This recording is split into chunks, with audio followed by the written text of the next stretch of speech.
Science पढ़ते हो ना तो 5 क्वेश्चंस का आंसर दो, 5 क्वेश्चंस का आंसर दो। बस आपको क्या करना है, 10 क्वेश्चन करवाऊंगा बस आपको साइंस में 10 क्वेश्चंस करवाऊंगा, बस आपको क्या करना है 5 क्वेश्चंस का आंसर देना होगा। तो चलिए फटाफट कर लेते हैं वीडियो को स्टार्ट। हे व्हाट्सअप गाइस, कैसे हो? आशा करता हूं आप समझ। आज के इस वीडियो में आप सभी को फिर से एक बार स्वागत है। और हां, आज के इस वीडियो में स्वागत है ही, लेकिन आगे भी स्वागत करता रहूंगा। आपको आज के इस वीडियो में बताने वाला हूं साइंस। क्या? साइंस में 10 ऐसे ऑब्जेक्टिव टाइप क्वेश्चन जो आपको हर एग्जाम में पूछे जाते हैं और पूछ लेते हैं, आपको कंफ्यूज कर देंगे। बहुत शानदार क्वेश्चन है। आप देखते ही मुझे आशा है कि मैं यहां पर पढ़ाऊंगा ना बोर्ड पर 10 ऑब्जेक्टिव टाइप क्वेश्चन, आपको नहीं लगता कि इस वीडियो को देखने के बाद आपको याद नहीं रहेगा? पूरा याद हो जाएगा। और याद करने का एकदम सरल तरीका, जादुई तरीका में लेकर के आ गया हूं। बस क्या करना है, आपको इस वीडियो को लास्ट तक देखते रहना है। इस वीडियो को देखने के बाद आपको 10 ऑब्जेक्टिव टाइप क्वेश्चन साइंस में क्लियर कर लीजिए कि इस 10 ऑब्जेक्टिव टाइप क्वेश्चंस को पूरा माइंड में जाएगा सीधा। कॉपी में लिखने की कोई जरूरत नहीं है। आप लोग कॉपी में लिख लेते हो, कहीं और लिख लेते हो, कहीं और चिपका देते हो। ऐसे नहीं करने भाई। खासकर मेरे चैनल पर रटाया नहीं जाता है, समझाया जाता है और सीधा देखने के बाद माइंड में सीधा जाता है, स्टोर होता है। किताब में स्टोर नहीं करवाता हूं, ना कॉपी में स्टोर करवाता हूं, ना कहीं भी स्टोर नहीं करवाता हूं, केवल माइंड में स्टोर करवाता हूं। तो चलिए ना वीडियो को करते बिना तरीके स्टार्ट। और हाँ, चैनल पर नए ना तो चैनल को अभी सब्सक्राइब कर लीजिए, क्योंकि ये चैनल भी क्या आपके लिए नया है और हमारे YouTube चैनल पर न्यू मेहमान है ना, तो अभी सब्सक्राइब कर लीजिए। जो लोग सब्सक्राइब किए हैं उनको तो दिल से शुक्रिया, और जो लोग सब्सक्राइब नहीं किए हैं उनको कहना चाहूंगा कि चैनल को सब्सक्राइब कर लीजिएगा, वीडियो को लाइक कर दीजिएगा, ऐसे करके लगा होगा लेफ्ट हैंड साइड दबा करके लाइक कर दीजिएगा, और कमेंट करना बिल्कुल ही मत भूलिएगा कि आपको 10 ऑब्जेक्टिव टाइप क्वेश्चंस में कितने ऑब्जेक्टिव टाइप क्वेश्चंस याद हैं। तो चलिए फटाफट कर लेते हैं वीडियो को स्टार्ट। तो देख सकते हैं कि मैंने यहाँ पर क्वेश्चन लिख लिया है। सबसे पहले आप यहाँ पर देखिए कि पहला क्वेश्चन जो है ना आपको यहाँ पर दे रखा है, इनमें कौन विद्युत धारा का सुचालक है। इनमें कौन विद्युत धारा का सुचालक है, और यहाँ पर 4 ऑब्जेक्टिव क्वेश्चन दे रखा है। आपको क्या करना है, इनमें से 4 क्वेश्चंस में से कौन क्वेश्चन सही है, या ऑब्जेक्टिव टाइप क्वेश्चंस कह सकते हो, कौन क्वेश्चन सही है आपको बताना होगा। सबसे पहले देखिए कि इनमें कौन विद्युत धारा का सुचालक है। तो सबसे पहला है लकड़ी, दूसरा है रबर, तीसरा है कागज एंड चौथा जो है पित्तल है। आप बताइए कि इसमें कौन सही है। यहाँ पर इनमें विद्युत धारा का जो सुचालक है, क्या है ये सुचालक है, विद्युत धारा का सुचालक है। यहाँ पर ए में है लकड़ी, बी में है रबर, सी में है कागज एंड डी में है आपको पित्तल। तो आपको बताना होगा, जल्दी से बताइए कि कौन सही है। तो मैं बता देता हूं आपको, यहाँ पर डी जो है बिल्कुल करेक्ट आंसर है। सुचालक कौन है, तो आपको पित्तल है, ना कि कागज है, ना रबर है, ना लकड़ी है, केवल पित्तल है। आपको याद रखना है। आप सेकंड नंबर का क्वेश्चन देख सकते हैं। यहाँ पर इनमें कौन विद्युत धारा का कुचालक है, क्या विद्युत धारा का कुचालक है। यहाँ पर इनमें कौन विद्युत धारा का कुचालक है, बहुत शानदार क्वेश्चन है। आपको यहाँ पर देख सकते हैं नीचे में ए में है पारा, बी में है सिरका, सी में है आसुत जल एंड डी में जो है ना आपको नमक का विलयन है। तो आपको बताना होगा कि इसमें कौन विद्युत धारा का जो है ना आपको कुचालक है, क्या है विद्युत धारा का कुचालक है। तो सबसे पहले आप देख लीजिए पारा, सिरका, आसुत जल एंड नमक का विलयन कौन सही है। आप जल्दी से बताइए कौन सही है, बोलिए बोलिए। पारा सही है या सिरका सही है या आसुत जल सही है या नमक का विलयन सही है, जल्दी बताइए कौन सही है इसमें। जल्दी बताओ, जल्दी जल्दी, टाइम नहीं है जल्दी।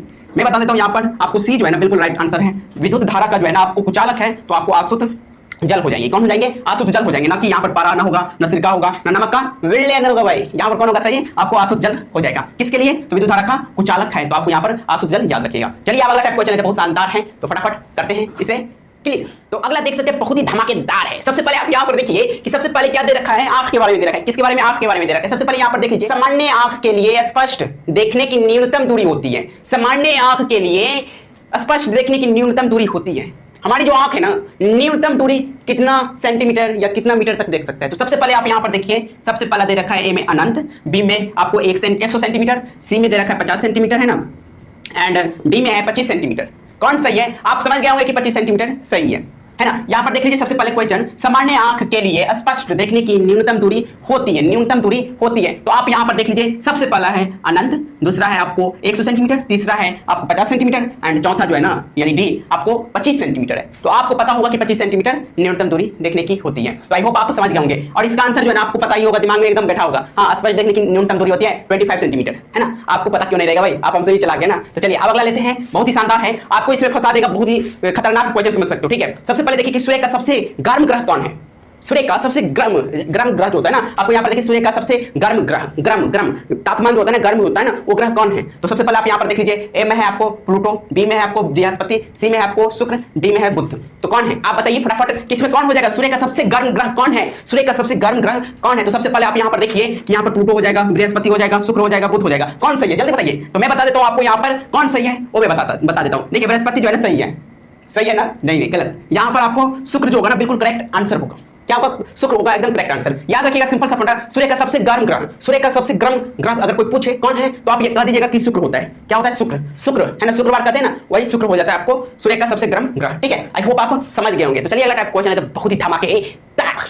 तो अगला क्वेश्चन देख सकते हैं, बहुत ही धमाकेदार है। धमाकेदार क्या है सबसे पहले मैं पढ़ करके आपको बताता हूं, इसके बाद आपको समझ में आएगा। सबसे पहले देख लीजिए, वायु प्रदूषण का प्रभाव पड़ता है। वायु यानी कि हम चारों तरफ क्या है, चारों तरफ क्या है, वायुमंडल से घिरे हुआ है। आपको यहां पर याद रखना है वायु प्रदूषण का प्रभाव पड़ता है। वायु का जो प्रभाव पड़ता है ना, यानी वायु प्रदूषण का जो प्रभाव पड़ता है वो आपको किस पर पड़ता है, तो मनुष्य पर, वृक्षों पर, भवनों पर, इनमें से सभी पर। तो आपको जल्दी से बताना होगा कि इनमें क्या होगा। आपको यहां पर देखिए सबसे पहले क्वेश्चन, वायु प्रदूषण का प्रभाव पड़ता है। वायु प्रदूषण का जो है ना प्रभाव पड़ता है, दुष्प्रभाव कर सकते हो, वो किस पर पड़ता है, तो मनुष्य पर, वृक्षों पर, भवनों पर एंड यहां पर लास्ट में है इनमें से सभी पर, यानी कि ये तीनों पर लागू होता है। कौन पर लागू होता है, ये तीनों पर लागू होता है। बताइए कि इनमें किस पर मतलब प्रभाव पड़ता है, जल्दी से बताइए। मैं बता देता हूं आपको, करेक्ट आंसर हो जाएगा डी, है ना। क्या हो जाएगा, डी हो जाएगा। यहां पर वायु प्रदूषण का प्रभाव पड़ता है, किस पर पड़ता है, तो आपको याद रखना है, आपको मनुष्य पर भी पड़ता है, वृक्षों पर भी पड़ता है, भवनों पर भी पड़ता है। भवन यानी कि जो ये भवन है ना, इस पर भी पड़ता है, साथ ही साथ इनमें से सभी पर पड़ता है। इनमें सभी पर, मनुष्य हो, वृक्ष हो या भवन हो, सभी पर क्या होता है, प्रभाव पड़ता है ना। अब अगला टाइप देख सकते हैं, ये मैंने अगला ले लिया है, पोलियो किसके कारण होता है या किसके कारण होने वाला रोग है। बहुत शानदार है। सबसे पहले आप यहां पर देखिए, पोलियो किसके कारण होने वाला रोग है,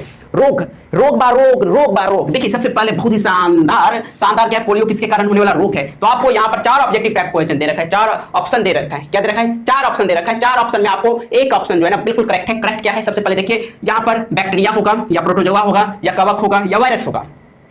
पोलिया या पोलियो कहियो, ठीक है, पोलियो बोलिए या पोलिया बोलिए, बात बराबर है, ठीक है। आपको यहां पर किताबी भाषा में अगर देखा जाए तो पोलियो किसके कारण होने वाला रोग है, किसके कारण होने वाला रोग है, तो आपको याद रखना है। आपको यहां पर देखिए सबसे पहले चार ऑब्जेक्टिव क्वेश्चन है या यूं कह सकते हो ऑब्जेक्टिव है, ठीक है। चार ऑप्शन दे रखा है। सबसे पहले बैक्टीरिया है, इसके बाद प्रोटोजोआ है, इसके बाद कवक है, फिर वायरस है। तो आपको याद रखना है इसका सही सटीक आंसर होगा आपको वायरस। क्या हो जाएगा, वायरस हो जाएगा। अगर किसी को पोलिया हो जाता है तो किसके कारण होता है, वायरस के कारण होता है। वायरस है ना, जैसे कोरोना वायरस आया था ना इस बीच में, भाई सभी लोग मरे, बहुत लोग मर गए, बहुत लोग राम सत हो गए। तो यहां पर क्या किसके कारण होता है, वायरस के कारण। यहां पर क्या चीज, तो पोलिया जो होता है ना, पोलियो जिसको कहते हैं पोलियो, ठीक है।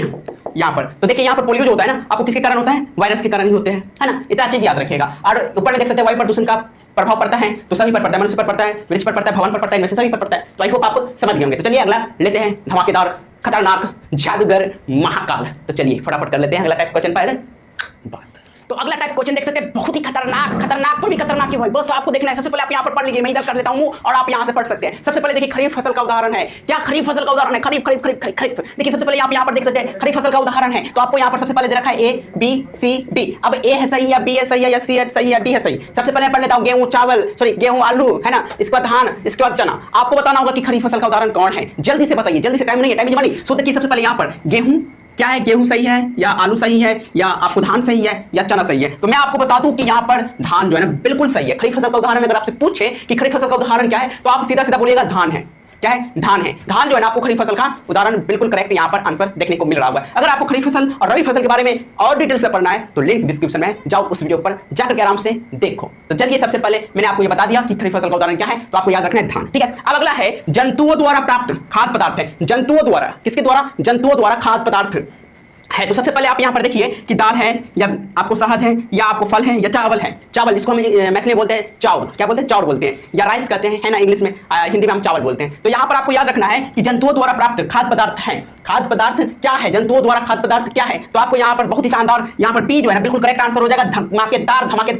सबसे पहले आप यहां पर याद रखिएगा कि शहद जो होगा ना, आपको क्या हो जाएगा, आपको जंतुओं द्वारा खाद्य पदार्थ है। क्या है, जंतुओं द्वारा खाद्य पदार्थ है क्या, तो शहद। ना कि ये फल भी क्या है, जंतु द्वारा खाद्य पदार्थ है ही नहीं, चावल भी नहीं है ना, चावल भी नहीं है, दाल भी नहीं है, ये सब आपको नहीं है। तो आपको याद रखना है कि जंतुओं द्वारा खाद्य पदार्थ है, तो आपको यहाँ पर क्या हो जाएगा, शहद हो जाएगा। क्या हो जाएगा, शहद जो खाते हैं ना, वो थोड़ा लस्सी टाइप का होता है, वो हम खाते हैं ना, लस्सी मतलब ये समझ लेना कि दही का लस्सी, ये बिल्कुल भी मत समझ भाई, मतलब थोड़ा लस्सी ये क्या हो रहा है, लस्सी टाइप का होता है ना, लस्सा टाइप का होता है। तो आई होप आप समझ गए होंगे। तो चलिए एक ही क्वेश्चन आप रह गया है, वो भी बहुत ही धमाकेदार है, बस आपको क्या करना है, लास्ट तक देखते रहना है। तो चलिए फटाफट ले लेते हैं अगला क्वेश्चन, और भी इंटरेस्टिंग है आपके लिए। वीडियो में बने रहिएगा, भागिएगा मत भाई, तुम लोग भाग जाते हो रास्ते से छोड़ करके, दोस्त को छोड़ो मत, पूरे साथ चलो ना यार। तुम आगे चले जाते हो, वो पीछे रह जाता है, कभी कभार आगे पीछे क्या पूरा तरह से खत्म कर देते हो। जा भागो यहाँ से, निकलो।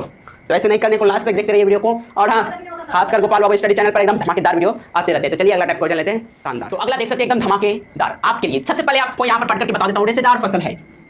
क्या, रेशेदार फसल है। तो आपको याद रखना है, सबसे पहले ए देख लीजिए सूर्यमुखी होगा, बी देख लीजिए कपास होगा, सी देख लीजिए चना होगा, डी देख लीजिए गेहूं होगा। कौन होगा बताइए। सबसे पहले आप यहां पर देखिए कि रेशेदार फसल है, रेशेदार फसल, और ये आपको अक्सर क्लास 10 में पूछ लेते बिहार बोर्ड वाले एग्जाम में। आपको याद रखना है, माइंड में स्टोर करना है, ना कि कॉपी में स्टोर करना है। क्योंकि एग्जाम में हम बिना कॉपी कलम ले जाते हैं, ना कि किताब ले जाते हैं, ना आपको नोटबुक ले जाते हैं, किसी भी प्रकार की चीजें नहीं ले जाते। ओनली वन, हम जो चीज याद किए रहते हैं वही लेकर के जाते हैं। और ये एक ऐसा चीज है जो आपको कोई छीन नहीं सकता है। नॉलेज किसी को छीन सकता है?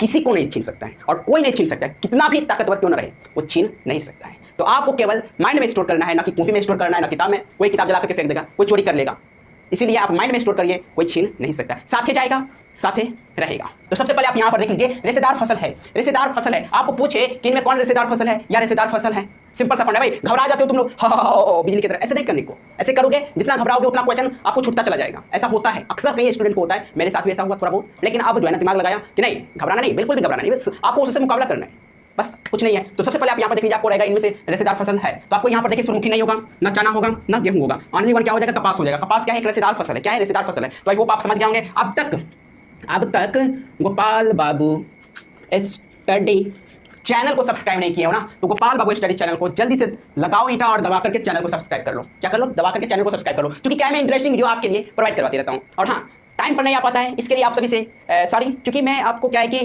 टाइम टू टाइम देना मेरी बस की बात नहीं है। मेरी बस की बात कहने का मतलब है कि टाइम नहीं मिल पाता है, और यहाँ पर स्टडी और इधर उधर का काम रहता है, तो अपन है ना पढ़ाई भी करते रहता है, तो टाइम नहीं मिल पाता है, एडिट उडिट करना पड़ता है, तो इसमें टाइम लग जाता है। तो इसीलिए आपको time to time video provide नहीं कर पाता हूँ। लेकिन हर रोज या एक दिन बाद या ज़्यादातर हर रोज तो डाल ही देता हूँ। 11 बजे टाइम है तो आपको 12 बजे, 1 बजे, 2 बजे इस तरह से डाल देता हूँ, ठीक है। तो आई होप आपको समझ में आ गया होगा 10 ऐसे ऑब्जेक्टिव टाइप क्वेश्चन। आपको घबराना नहीं है, बस माइंड में स्टोर करते चलना, ठीक है। तो फिर मिलेंगे किसी नेक्स्ट वीडियो में, अपना ख्याल रखिएगा, तब तक के लिए बाय बाय।